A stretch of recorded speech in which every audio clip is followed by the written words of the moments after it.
À l'Intrusa, ça se passe dans un centre d'accueil et de loisirs pour les gamins d'un quartier de Naples, dans la banlieue de Naples. Avant d'écrire, j'ai beaucoup visité, j'ai beaucoup rencontré des gens qui font ce métier-là. Je voulais en faire un documentaire il y a des années, mais en général, ces gens-là, ils sont très pudiques.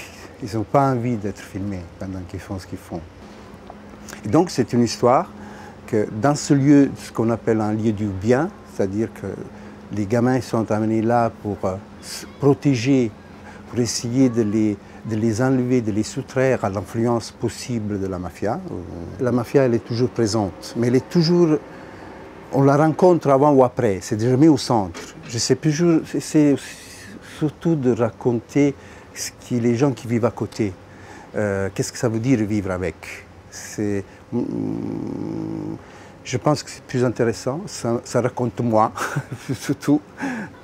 Donc dans cet espace du bien, il y a la femme d'un délinquant, d'un mafioso, qui vient se réfugier.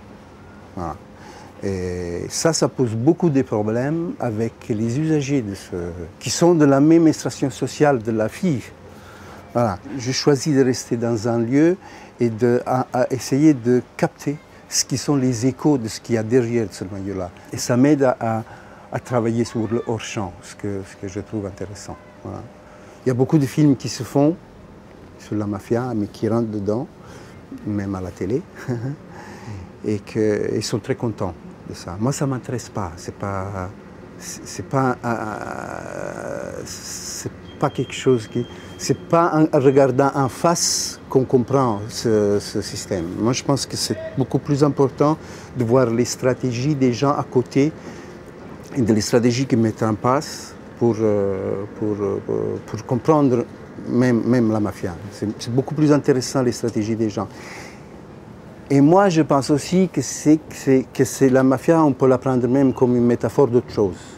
Voilà. C'est-à-dire que c'est pas... c'est le mal. Voilà. Et ça, je pense que c'est que... Moi, j'ai choisi cette histoire parce que j'avais l'impression que ça parlait pas seulement de cette réalité-là. Si on change la mafia avec autre chose, et ça, chacun peut changer laquelle, on change pays, on a toujours le méchant quelque part. Il y a toujours, hein. Et on se retrouve dans les mêmes situations. Donc la mafia, pour moi, c'est toujours une métaphore de quelque chose d'autre.